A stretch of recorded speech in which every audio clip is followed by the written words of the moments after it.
Welcome to 5 Minute Marketing, where every week we discuss a topic, tactic, or trend in just 5 minutes so you can optimize your marketing strategy on the go. I'm Maddie Boumet, founder of Live Like Mad, and today we are dipping our toes into the world of analytics.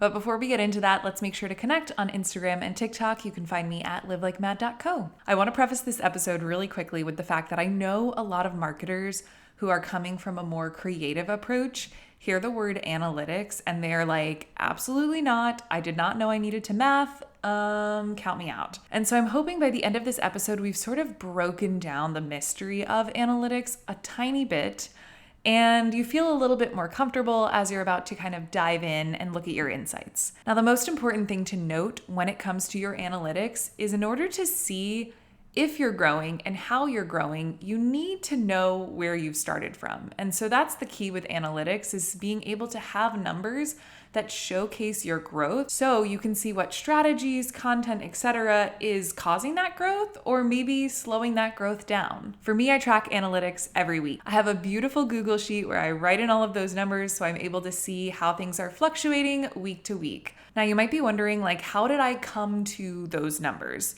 And the important thing is that you want to track the metrics that are relevant to your goals. So if you're not putting effort into certain platforms and growing on those platforms is not relevant to your business goals, don't track them. Seeing a number that's non-existent or that's not moving does nothing for you. So the first thing to keep in mind is you want to track those metrics that are actually relevant to the growth you want to see. From there, it's important to decide, do I want to take a look at these numbers monthly, weekly, and whichever you choose, set yourself a reminder. So for me, I do it every Sunday morning. I wake up, I make my little coffee, I sit down, I plug in all of my numbers, so that way I know it's part of my routine and I'm able to get those numbers every week. So let's talk about what I'm actually tracking every week. One thing to note is that I'm giving you big picture numbers. So these numbers that I'm going to mention are kind of looking at an account on a big picture scale, so overall growth, but I could do a more focused look at specifically how pieces of content are performing or that kind of thing. I'm totally open to doing another episode on that in the future. Just let me know in the comments or the description. And another thing to note about these is I'm specifically going to be talking about Instagram. TikTok is similar, but we do get access to different metrics on those. So on Instagram, I am tracking my reach. So that is how many people have viewed my content overall during whatever time span I choose. Then I'm tracking accounts engaged. So those are the number of viewers that have actually done something with my content. So like, comment, etc.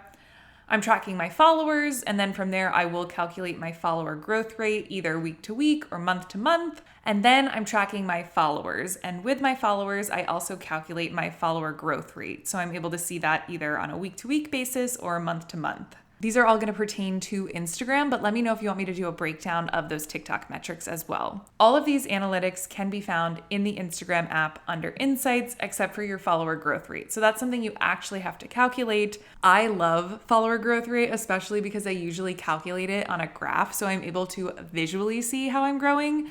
And I even made a free template so you can do the same. So if you head to the description or show notes, I will put the link to go download my free growth rate calculator template.